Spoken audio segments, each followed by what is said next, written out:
People sometimes have an image of food scarcity in their minds, or that may not be representative of the problem that really exists. And so I was wondering if you could tell me about kind of what are those statistics from the past. If we're not going to have them moving forward, what are some of the statistics on the types of people and the situations that are involved in food scarcity?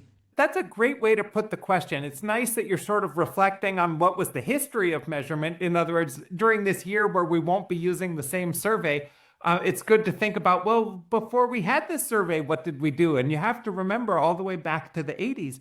So in the 80s, they had a mix of data sources, none of which were found to be really satisfactory, but each of them gave a different slice of the picture. For example, you can take anthropometric measurements, like measurement about how many people are wasting away, have low weight for their height, for example, which is something that you see in famines.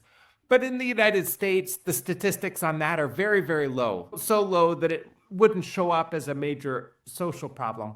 And for exactly that reason, back in the 1980s, people thought to themselves, we're seeing a good deal of hunger around us, and the statistics say it's right there at zero. And so the question is, what's wrong with our measure that's not quite capturing the way hunger works in the United States?